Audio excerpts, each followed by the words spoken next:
بسم اللہ الرحمن الرحیم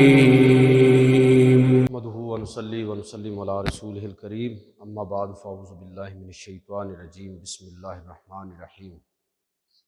ان مثل عیسی عند اللہ کمثل آدم صدق اللہ مولانا العظیم وصدق رسولہ النبی الکریم امین ونحن على ذلك من الشاہدین والشاکرین والحمد للہ رب العالمین۔ تمام احباب درود پاک پڑھیے۔ الصلاۃ والسلام علیکہ یا رسول اللہ وعلی آلہ وصحابہ وسلم یا حبیب اللہ۔ الصلاۃ والسلام علیکہ یا رسول اللہ وعلی آلہ وصحابہ وسلم یا نبی اللہ۔ واجب الاحترام سامعین و حاضرین،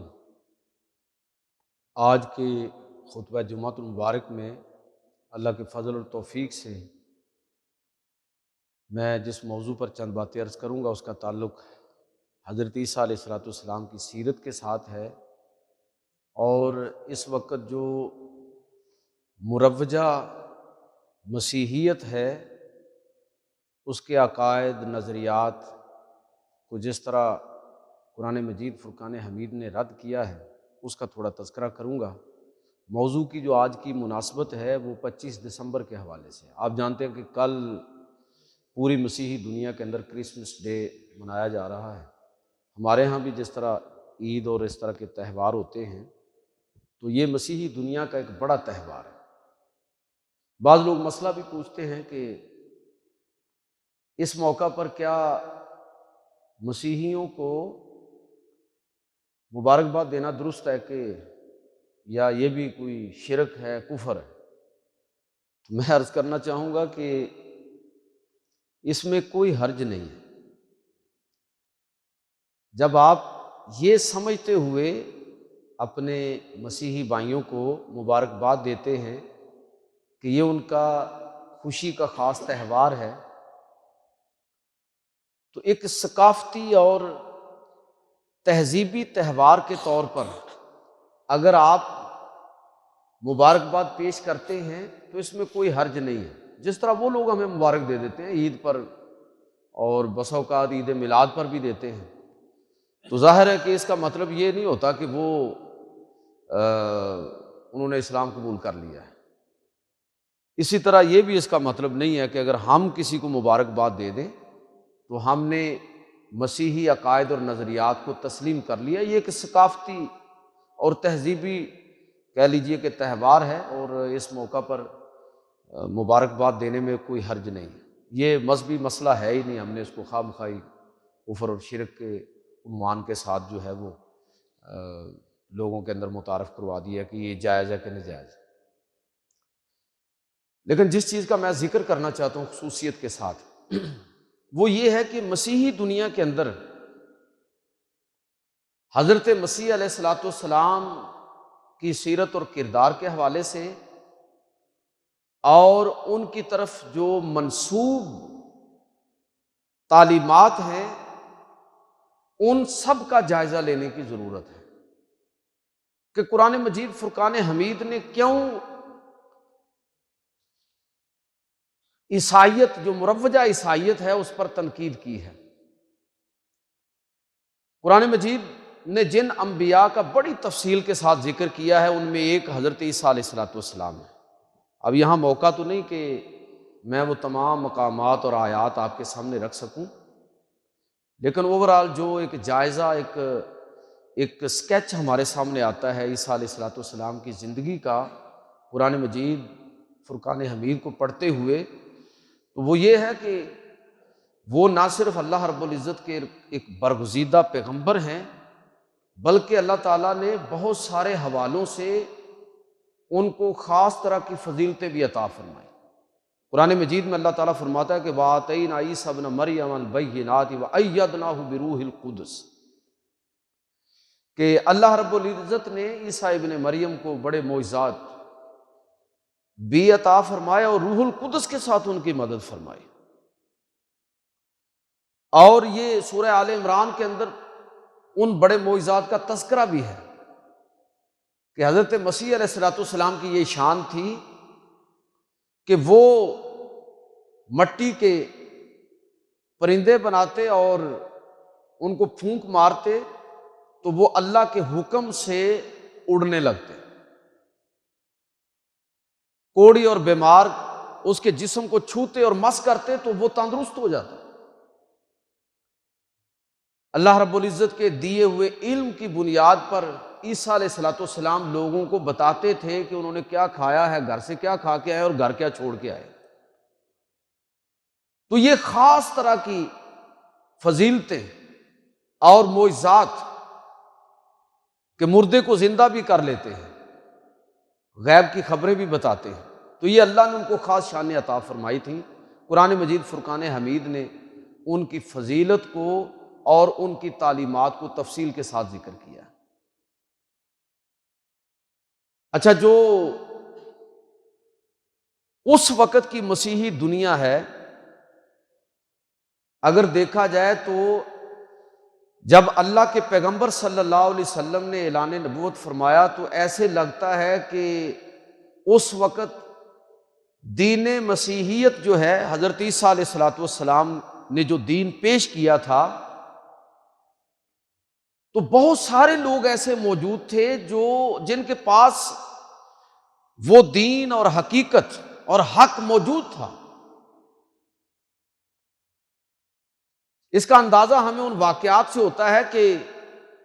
یہ جو بہت ساری تحریفات ہیں یہ شاید اس وقت بھی ہو چکی تھیں، لیکن بہت ساری تحریفات شاید اس کے بعد ہوئی ہیں، اور وہ لوگ آہستہ آہستہ دنیا سے ناپید ہوتے چلے گئے جو حضرت عیسیٰ علیہ السلام کی اصل تعلیمات کو جانتے تھے اور ان پر عمل پیرا تھے۔ مثلا یہ واقعہ آپ سنتے ہیں، پہلی وحی نازل ہوئی تو حضرت خدیجہ رضی اللہ تعالی عنہا نبی صلی اللہ علیہ وسلم کو ورقہ بن نوفل کے پاس لے کر گئے، اور آپ جانتے ہیں کہ یہ تورات کے بڑے عالم تھے، عیسائی تھے، تورات، زبور اور انجیل کے بڑے عالم تھے۔ تو انہوں نے جب یہ پورا واقعہ سنا تو عام طور پر ہم یہ چیز بیان نہیں کرتے، لیکن ہمارے بعض جنہوں نے تراجم صحابہ پر کتابیں لکھی ہیں، ہمارے بعض علماء نے ورقہ بن نوفل کا بطور صحابی کے ذکر کیا ہے کہ یہ اولین صحابہ میں تھے، وہ مسلمان ہو گئے۔ سارا واقعہ سننے کے بعد تصدیق کی کہ یہ وہی ناموس ہے جو موسیٰ علیہ السلام اور دیگر انبیاء پر آئے تھے، یہ جبریل امین ہے، یہ وہی ہے جو آپ پر اللہ کی طرف سے نازل ہوئی۔ کاش میں اس وقت تک زندہ رہتا جب آپ کی قوم آپ کو ظلم کرتے ہوئے آپ پر ظلم کرے گی اور آپ کو اپنے وطن سے نکال دیں گے۔ نبی صلی اللہ علیہ وسلم نے حیرت کے ساتھ پوچھا کہ کیا میرے لوگ مجھے مکہ سے نکال دیں گے؟ تو انہوں نے کہا کہ ہاں، اس لیے کہ پہلے لوگوں کے ساتھ بھی یہی معاملہ ہوا ہے، یہ آپ کے ساتھ بھی ہوگا۔ کاش میں اس وقت تک زندہ رہتا تو آپ کی ضرور مدد کرتا۔ تو وہ مسلمان ہو گئے، مسیحی تھے اور بائبل کے بڑے عالم تھے، تورات، زبور، انجیل اس کے بڑے عالم تھے۔ اور آپ جانتے ہیں کہ اس سے بھی زیادہ دلچسپ واقعہ ایک دوسرا ہے کہ جب نبی صلی اللہ علیہ وسلم نے اعلان نبوت فرمایا اور لوگوں کا ظلم و ستم بڑھنے لگا تو اللہ کے نبی نے صحابہ کرام کو حبشہ کی طرف ہجرت کی اجازت دے دی تھی۔ واقعہ طویل ہے اور اس کے بہت سارے حصے ہیں، لیکن میں اس کا صرف یہ جز آپ کی طرف توجہ دلانا چاہتا ہوں کہ وہاں پر حضرت جعفر بن ابی طالب اور نجاشی کے درمیان ایک مکالمہ ہوا تھا۔ سیرت کی کتابوں میں وہ واقعہ پوری تفصیل کے ساتھ موجود ہے، حدیث کی کتابوں کے اندر بھی مسند احمد کے اندر یہ واقعہ موجود ہے۔ حضرت ام سلمہ اس کی راوی ہے، اور حضرت جعفر بن ابی طالب رضی اللہ تعالیٰ عنہ نے نجاشی کے دربار کے اندر تقریر کی۔ جب پوچھا گیا کہ تم کس دین کے ماننے والے ہو، تو ان تمام اعتقادات اور سماجی تعلیمات کا تذکرہ فرمایا حضرت جعفر بن ابی طالب نے۔ پھر آخر میں نجاشی نے یہ سوال کیا تھا کہ اچھا یہ بتاؤ کہ تمہارے پیغمبر پر جو کلام نازل ہوا ہے اس میں سے کچھ پڑھو۔ تو آپ نے سورہ مریم کی تلاوت فرمائی۔ تو جب سورہ مریم کو نجاشی نے سنا تو بے اختیار اس نے کہا کہ جو تم نے سورہ مریم کے اندر حضرت عیسیٰ علیہ السلام کے بارے میں بیان کیا، سوال ہوا نا کہ تم عیسیٰ علیہ السلام کے بارے میں کیا عقیدہ رکھتے ہو، تو انہوں نے آگے سے سورہ مریم کی تلاوت کی اور یہ بیان کیا کہ ہم عیسیٰ علیہ السلام کو اللہ کا بندہ اور رسول مانتے ہیں، اللہ کی روح مانتے ہیں، وہ روح اللہ ہیں، کلمۃ اللہ ہیں، لیکن ہم ان کو اللہ کا بندہ مانتے ہیں، اللہ اور اللہ کا بیٹا نہیں مانتے۔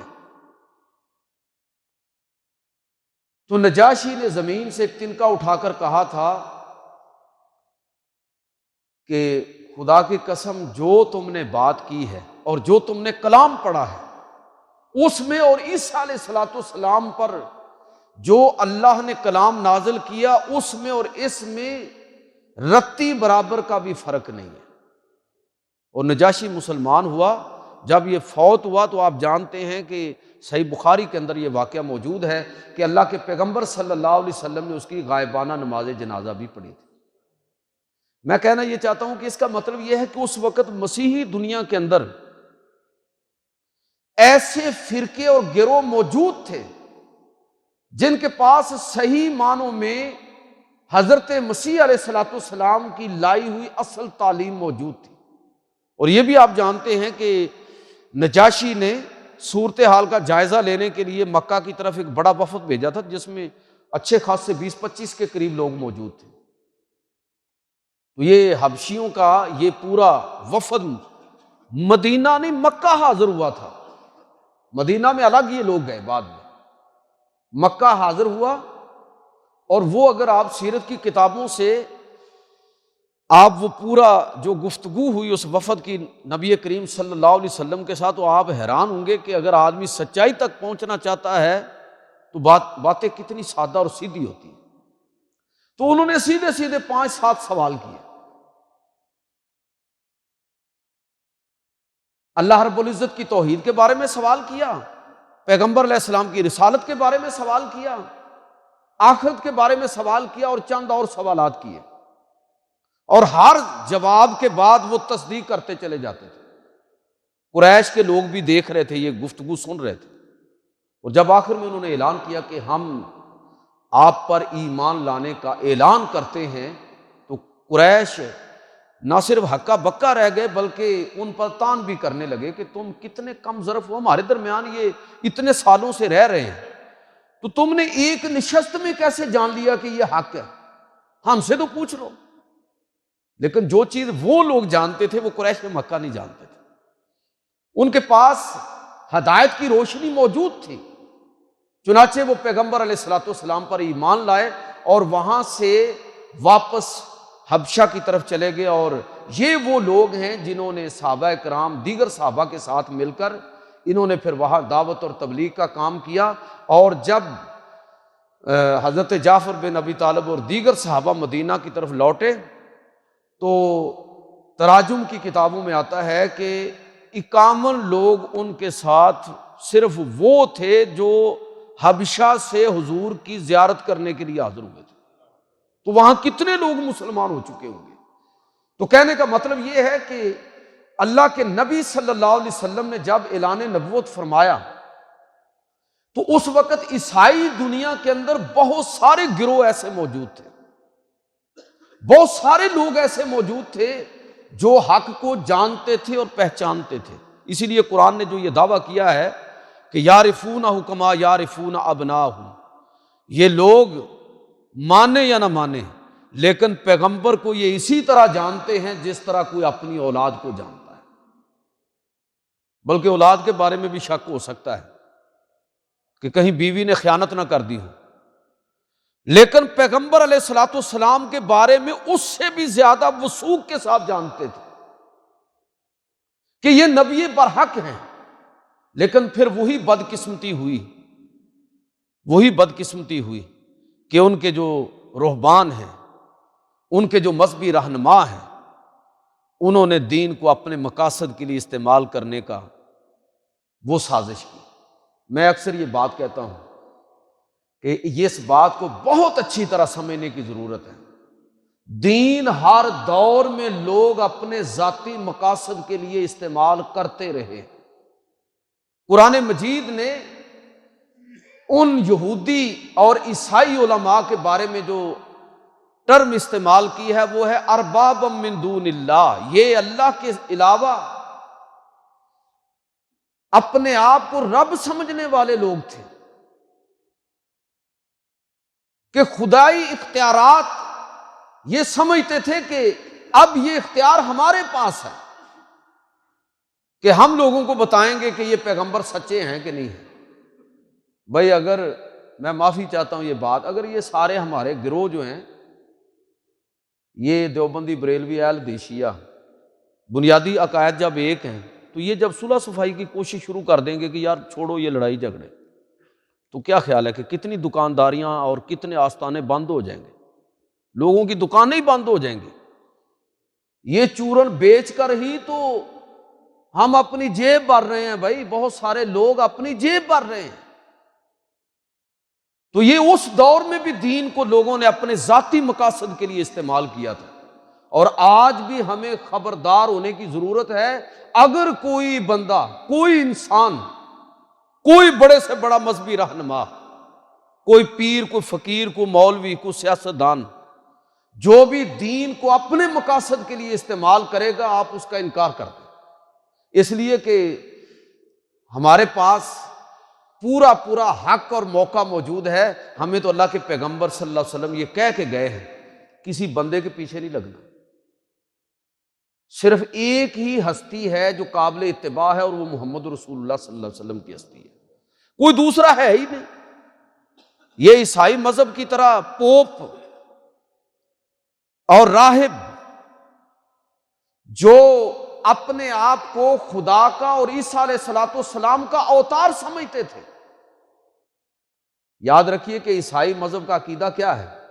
بھئی، یہ جو پوپ ہوتا ہے نا، مذہبی رہنما، یہ عیسیٰ علیہ السلام کا نمائندہ ہے،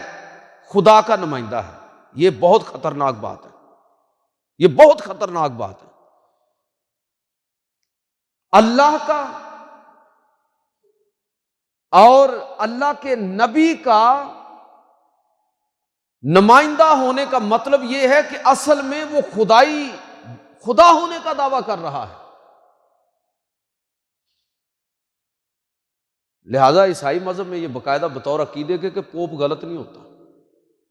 پوپ جو بات بھی کرے گا وہ صحیح ہوگی۔ پوپ اگر کسی چیز کو حلال کر دے تو وہ حلال ہے، اگر کسی چیز کو حرام کر دے تو وہ حرام ہے۔ اسلام نے یہ حق سوائے پیغمبر علیہ الصلوۃ والسلام کے کسی کو نہیں دیا، کسی کو یہ حق نہیں دیا۔ ہمارے لیے دلیل صرف قرآن ہے اور اللہ کے رسول صلی اللہ علیہ وسلم کی سنت ہے۔ یاد رکھیے، کوئی بڑے سے بڑا عالم، کوئی بڑے سے بڑا مذہبی رہنما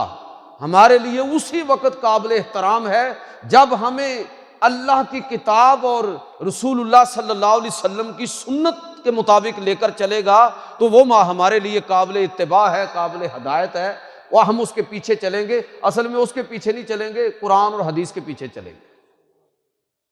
تو ہمارے لیے تو معاملہ بالکل سیدھا ہے۔ لیکن عیسائی دنیا کے اندر جب مذہب کو ان کے مذہبی رہنماؤں نے اس انداز میں استعمال کیا تو یہی وہ دور ہے، یہ موضوع الگ بن جائے گا، یہی وہ دور ہے جب لوگوں کو بجائے اس کے کہ مذہبی رہنماؤں سے نفرت پیدا ہوتی ہے۔ کہ یورپ اور مغرب کا جسے ڈارک ایجز کہتے ہیں، قرون مظلمہ، کہ جب پوپ اتنا با اختیار ہے عیسائی مذہب کی روایت کے مطابق، ان کے عقیدے کے مطابق اتنا با اختیار ہے کہ جس کو چاہے معافی دے دے، اس کے گناہوں کو معاف کر دے۔ بلکہ ایک دور میں تو یہ ہوا کہ عیسائی دنیا کے اندر باقاعدہ گناہوں کی چرچ کے اندر لسٹ لگی ہوتی تھی، اور آگے ریٹ بھی درج ہوتا تھا کہ فلاں گناہ اگر معاف کروانا ہے تو اتنے پیسے دے دے۔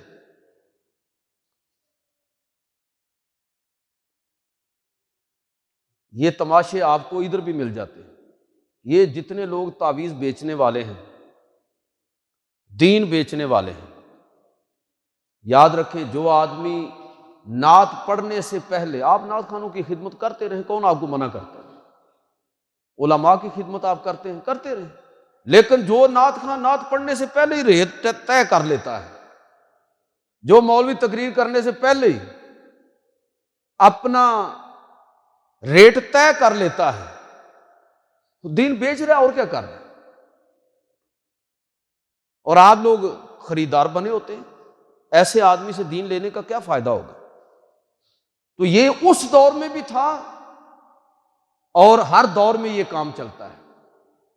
تو جب معافی نامے بیچ رہے تھے پوپ اور مذہبی رہنما، تو یورپ اور مغرب میں لوگوں کی نفرت تو پیدا ہونی چاہیے تھی مذہبی رہنماؤں سے، بدقسمتی سے ان کی نفرت پیدا ہوگی مذہب سے، اور انہوں نے مذہب کا انکار کر دیا۔ تو میں بات جو عرض کرنا چاہتا ہوں وہ یہ ہے کہ عیسائیت کے اندر اس وقت بہرحال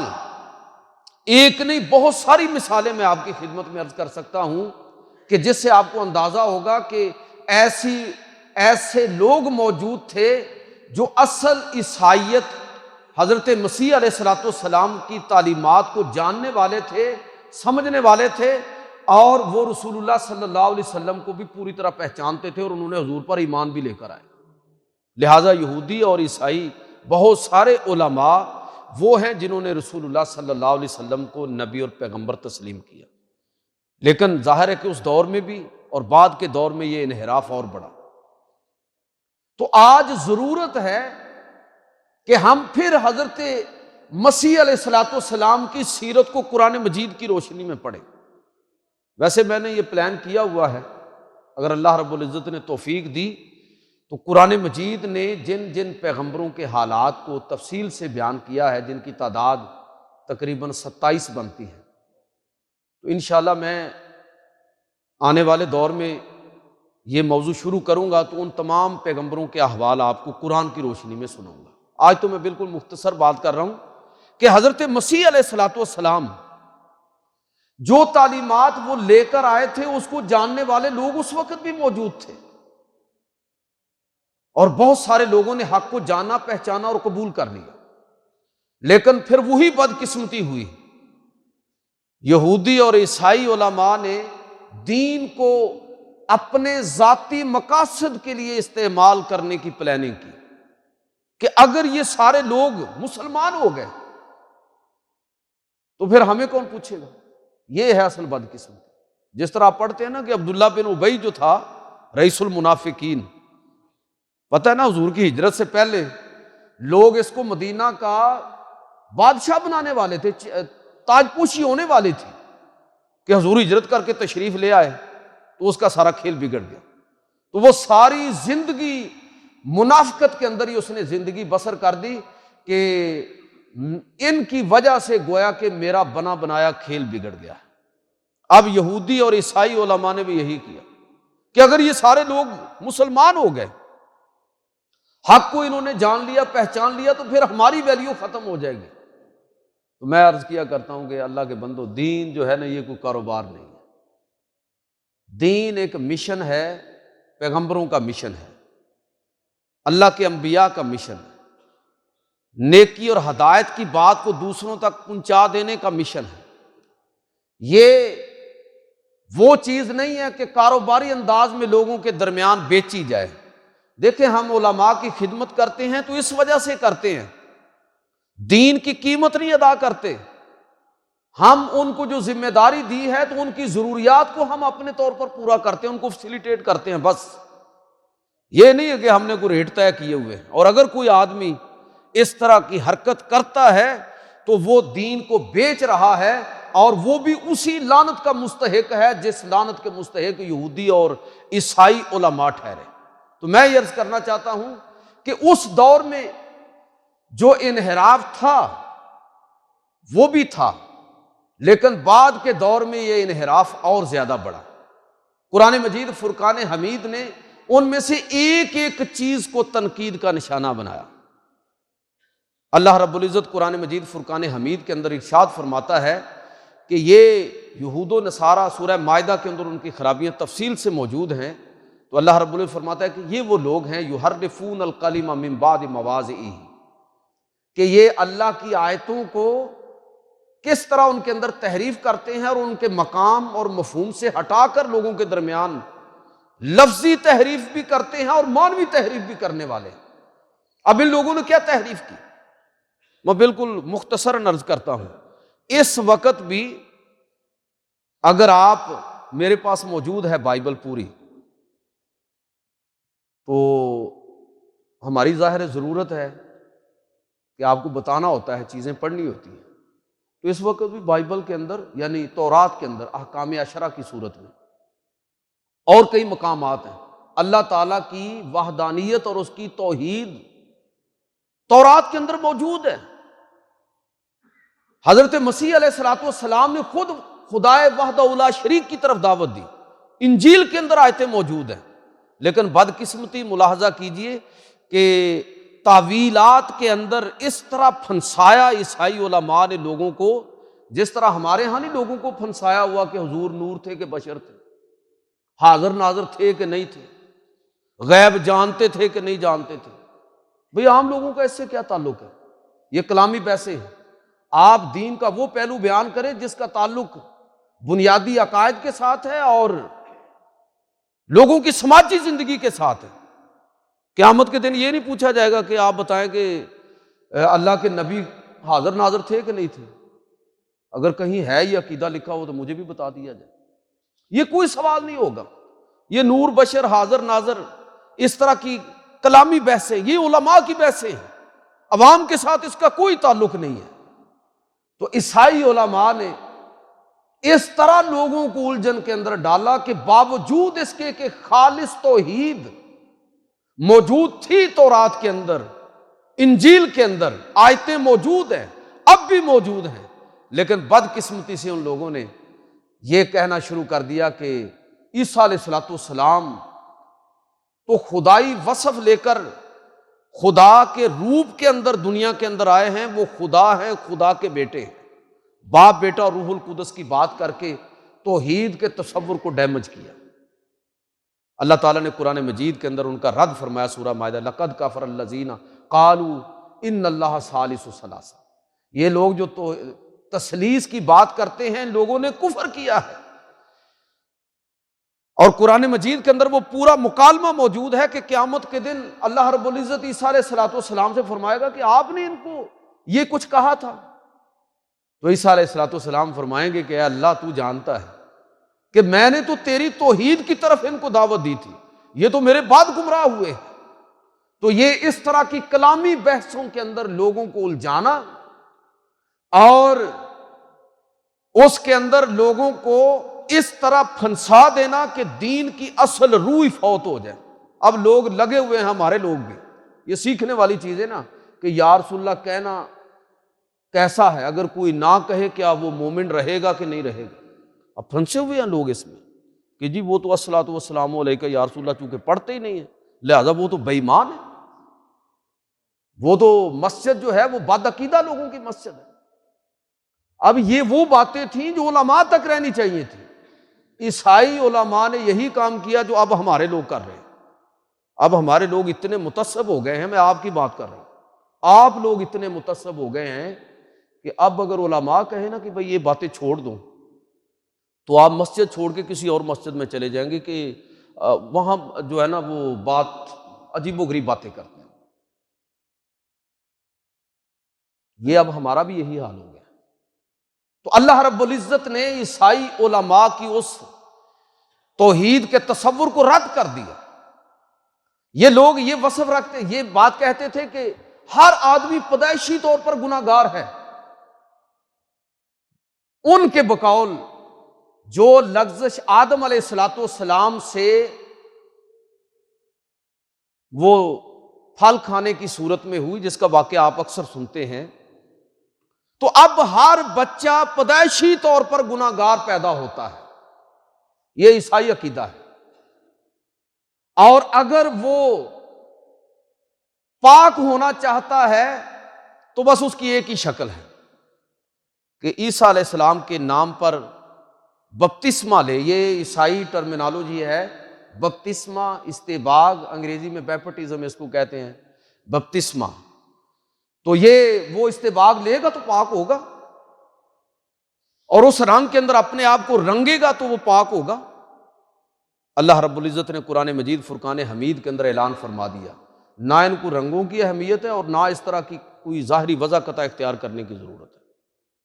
قرآن نے واضح طور پر کہہ دیا، ایک بات تو یہ واضح کر دی کہ کوئی انسان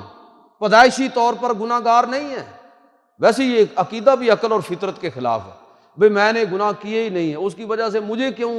رگڑا جائے۔ مثلاً اگر کسی نے کوئی گناہ کیا بھی ہو تو باپ کے گناہ کی اولاد کو کیوں سزا دی جائے؟ خلاف عقل اور خلاف فطرت ہے یہ بات۔ تو اللہ رب العزت نے رد کر دیا کہ ہم نے انسان کو گناہ گار پیدا نہیں کیا۔ قرآن کی آیت ہے نا، لقد کرمنا آدم، لقد کرمنا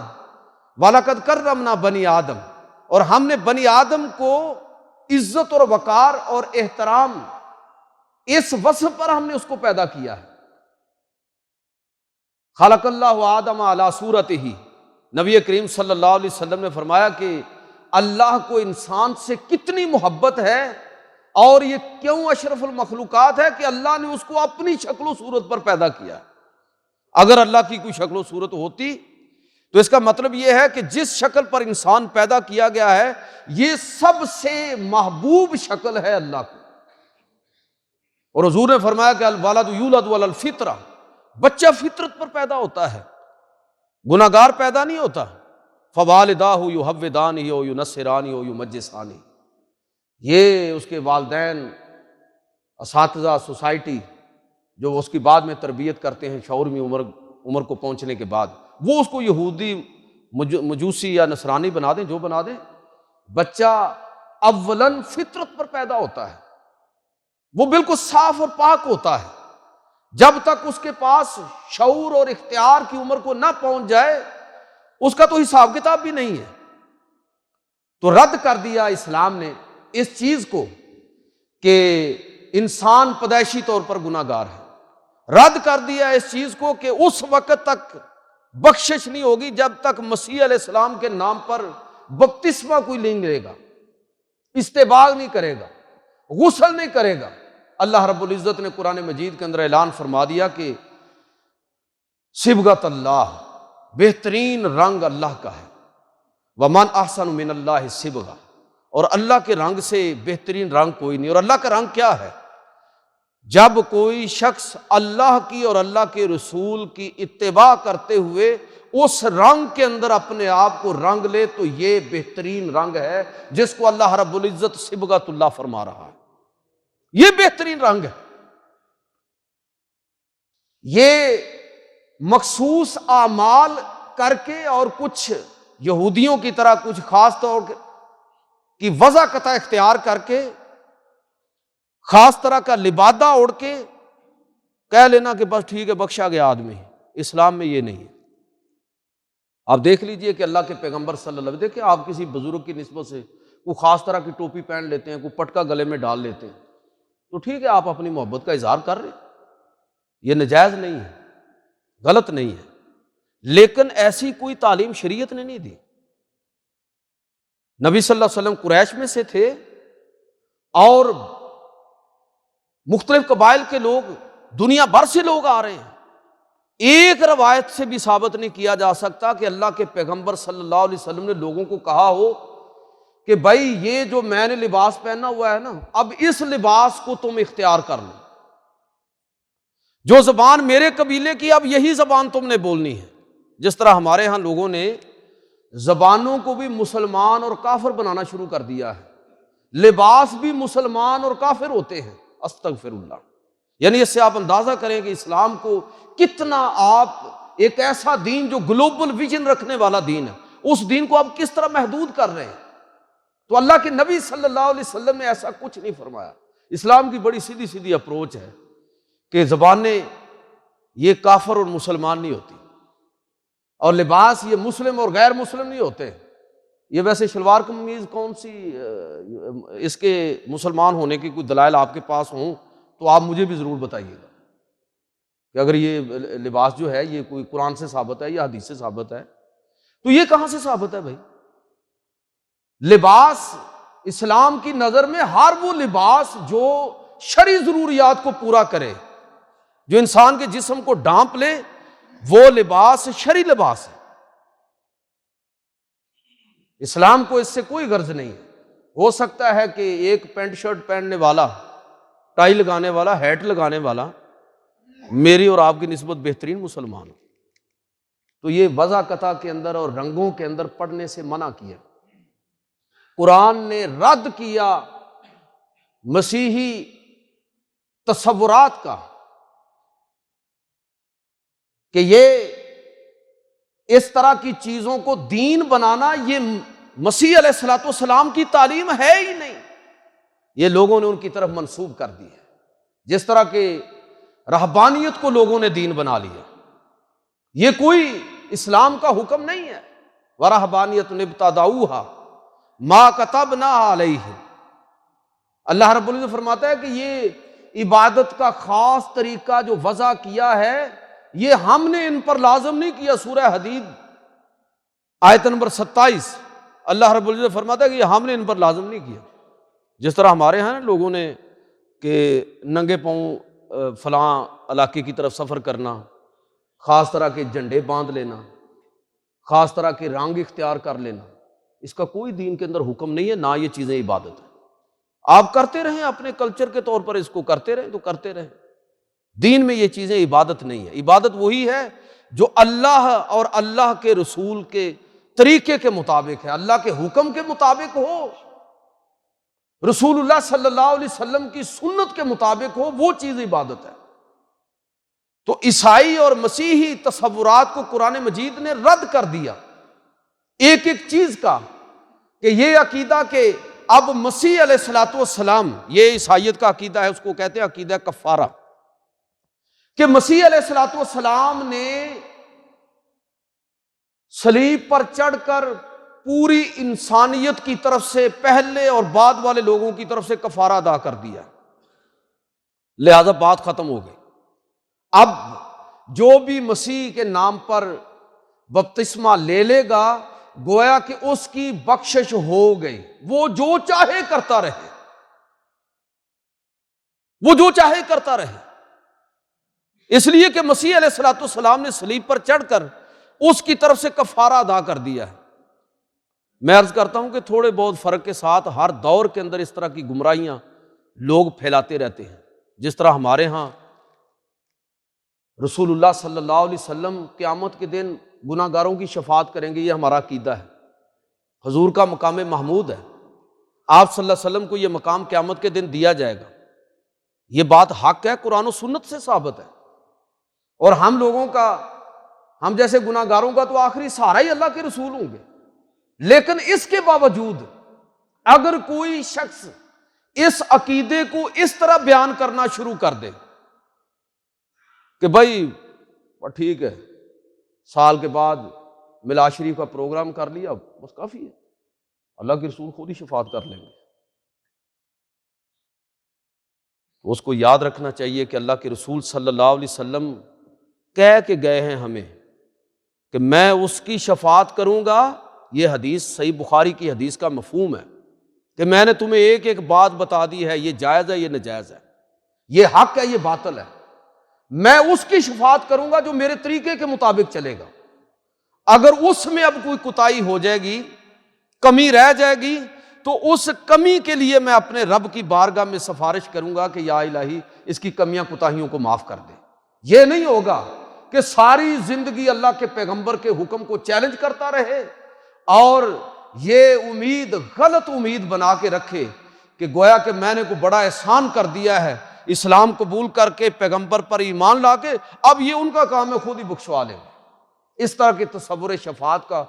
اسلام کے اندر کوئی تصور نہیں ہے، یہ عیسائیوں کا عقیدہ ہے، عقیدہ کفارہ یہ عیسائیوں کا عقیدہ ہے۔ ہمارے نزدیک انسان کی بخشش ایمان کے بعد عمل صالح کی بنیاد پر ہوگی،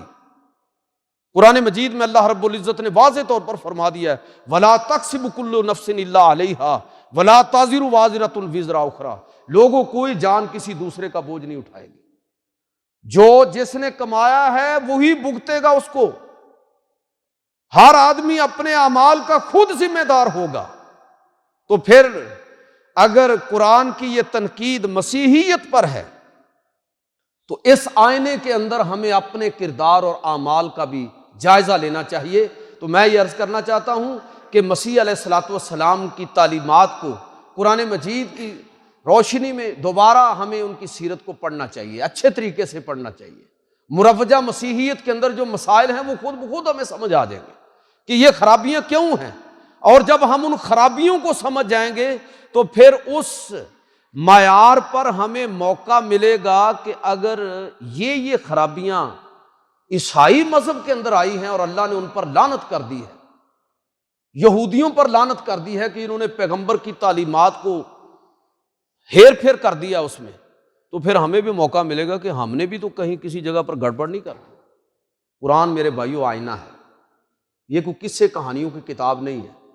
قرآن نے جن پیغمبروں کا اور جن قوموں کے احوال کو بیان کیا ہے تو وہ اس لیے بیان کیا ہے کہ ہم اس آئینے کے اندر اپنے آپ کو دیکھنے کی کوشش کریں۔ تو یہ کل 25 دسمبر کی مناسبت سے میں بھی کہ کوئی ہو سکتا ہے کہ اگلے کسی جمعے میں اس کو مزید بعض ایسی چیزیں ہیں جو ذکر ہونی چاہیے، تو اگر موقع ملا تو بات کروں گا۔ تو میں نے اس حوالے سے یہ عرض کیا ہے کہ یہ ہمیں دیکھنا چاہیے کہ یہ مسیحی بڑھتے جا رہے ہیں، یہ سارے مسلمان تھے، ہندو تھے یا سکھ تھے، کئی مسلمان بھی مسیحی مذہب انہوں نے اختیار کیا ہے، اس کے اسباب اور وجوہ کیا ہے؟ آپ کو پتہ ہے کہ سیالکوٹ سے لے کر آگے دور تک یہ شیخو پورہ، لاہور، قصور اور یہ سارے علاقے اور کراچی خاص طور پر یہ مسیحی مذہب کا گڑھ ہے۔ کبھی کسی کو فکر ہوئی ہے علماء کو یا عوام کو کہ ہم ذرا جائزہ تو لیں کہ یہ لوگ دین اسلام سے کیوں پھرے ہیں؟ یہ کام نفرت سے نہیں ہو سکتا، محبت سے ہو سکتا ہے۔ اس لیے میں یہ آج گفتگو میں نے اس لیے کی ہے کہ اپنے ارد گرد پھیلی ہوئی مسیحی برادری کو اچھا پیغام دیں۔ کرسمس پر ان کو مبارکباد دینا بھی کوئی خلاف شرع نہیں ہے، ایک ثقافتی اور سماجی ایک ایونٹ ہے، بس اس نقطہ نظر سے آپ ان کو مبارکباد بھی دے سکتے ہیں۔ سمجھنے کی کوشش کریں، پہلے اپنے دین کو سمجھیں، پھر ان کی خرابیاں بھی آپ کو سمجھ آئیں گی، ہماری کمزوریاں بھی آپ کو پتہ چلے گا۔ یہ کوئی مولوی کا کام نہیں ہے کہ وہ صرف دین کا کام اسی نے بانگیں بھی دینی ہے، ختم بھی پڑھنے ہیں، لوگوں کو بخشوانا بھی ہے۔ یہ آپ کا بھی اتنا ہی کام ہے جتنا میرا ہے۔ ہر آدمی اپنی ذمہ داری کو سمجھے اور دیکھے کہ کون سا کس جگہ پر ہو سکتا ہے۔ آپ کی فیکٹریوں میں کام کر رہے ہوں لوگ، آپ کے گھروں کے اندر کام کر رہے ہوں،